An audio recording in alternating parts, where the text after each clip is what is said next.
la inflación, un problema global que arrastra al crecimiento. El FMI actualiza sus perspectivas de la economía mundial, la inflación general baja, pero también la actividad. Son muchos los que pronostican desde hace un tiempo una recesión a escala global con importantes consecuencias sobre el bolsillo del consumidor.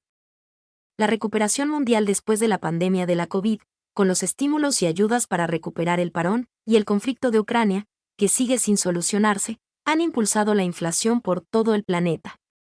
Un problema que, en sus distintas facetas, afecta a todos y ocasiona una desaceleración en la actividad económica. Así lo señala el Fondo Monetario Internacional, FMI, en su última actualización de las perspectivas de la economía mundial, en las que adopta un tono de advertencia y cautela. La premisa sobre la que se sustenta, la resiliencia en el corto plazo y los retos persistentes.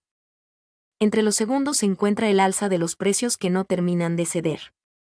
Y es que, aunque la normalidad ha retornado al comercio mundial, las fuerzas que frenaron el crecimiento en 2022 persisten.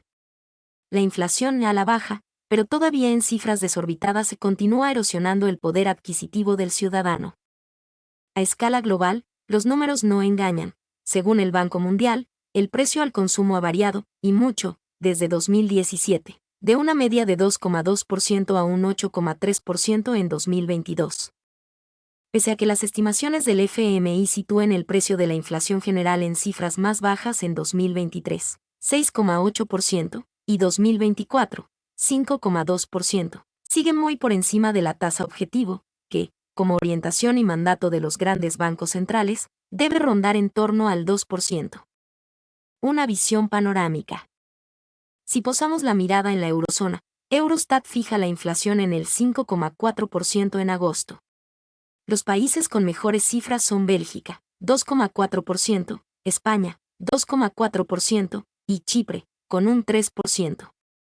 En el caso de nuestro país, que en su momento lideró la caída de la inflación en la UE, se presagia un repunte. Así lo estima Manuel Hidalgo, economista y profesor de la Universidad Pablo Olavide. Sevilla en España ha bajado del 2%, pero el efecto base va a hacer que repunte y hasta que no pasen las Navidades no bajarán de cifras tipo del 4%. Sin embargo, las cifras españolas contrastan con las que presentan otras naciones europeas como Hungría, que alcanza el 17,5%, o Polonia, Chequia y Eslovaquia, donde la inflación supera el 10%. Claro que la espiral inflacionista en la que nos vemos sumidos no es exclusiva de Europa. A excepción de China, con una deflación del 3%, todo el mundo la padece. Y lo curioso es que, de las economías avanzadas, solo Suiza, Corea del Sur y España están cerca de esa cifra de referencia del 2%. Motores económicos como Alemania o Reino Unido se sitúan por encima del 6%, algo inusual en potencias mundiales. En el caso de Estados Unidos o Canadá se supera el 3%. Eso sí, nada que ver con países como Argentina, 113%, o Venezuela, prácticamente en el 400%, o, incluso, Turquía, con un 47,83%. ¿Hay otra solución además de la subida del tipo de interés? La situación, aunque en proceso de mejora, continúa generando problemas añadidos. En su momento, para paliar la subida de precios y la consiguiente pérdida de valor del dinero, los bancos centrales respondieron de forma contundente, endureciendo su política a través de agresivas subidas de tipo de interés y comenzando un efecto dominó con una clara consecuencia: la restricción de la actividad económica. Esta mella en la actividad económica desemboca en un decrecimiento a escala mundial. El Fondo Monetario Internacional prevé que la desaceleración en las economías avanzadas vaya de un 2,7% en 2022 a un 1,5% en 2023. A ojos de Hidalgo, se trata de algo lógico. La desaceleración del crecimiento económico será coherente con una caída de la inflación, comenta el economista al explicar que, a pesar de que las políticas monetarias que se están aplicando a lo mejor no han tenido un gran efecto en la bajada de la inflación por ahora, lo van a tener en el medio plazo. Pero la idea que subraya es que se trata de una situación diferente a las anteriores y ello implica ir a prueba y error. Para controlar la inflación se ha actuado tal y como dicta cualquier manual económico, por lo que la subida de tipos será necesaria. Puede que a corto plazo no se vislumbre el efecto directo de estas medidas, pero, según valora el experto, Antes de que termine 2024, estaremos probablemente rondando la tasa objetivo.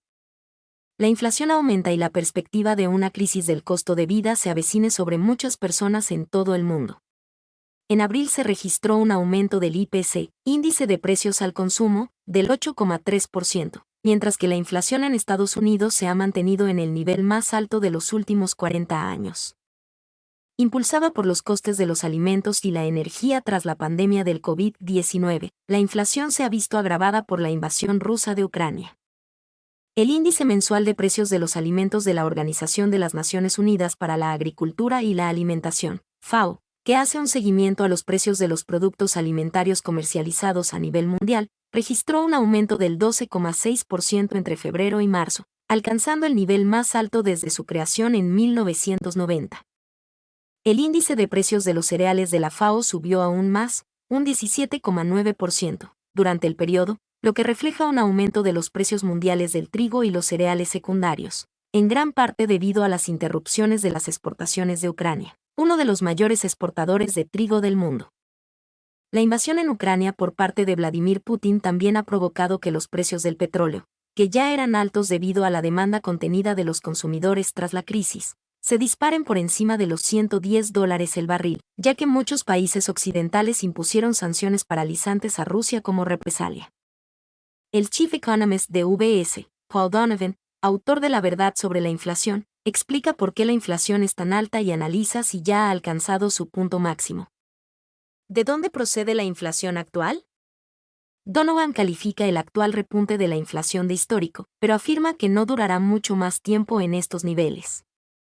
Ha sido provocado por la extraordinaria demanda de bienes en 2021, cuando los países salieron de los cierres, las tiendas abrieron y la gente pudo salir a comprar cosas con el dinero ahorrado durante las semanas de inactividad económica.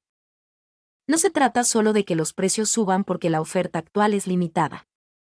Los precios también suben por la preocupación de que la guerra altere el suministro futuro. Demanda y oferta.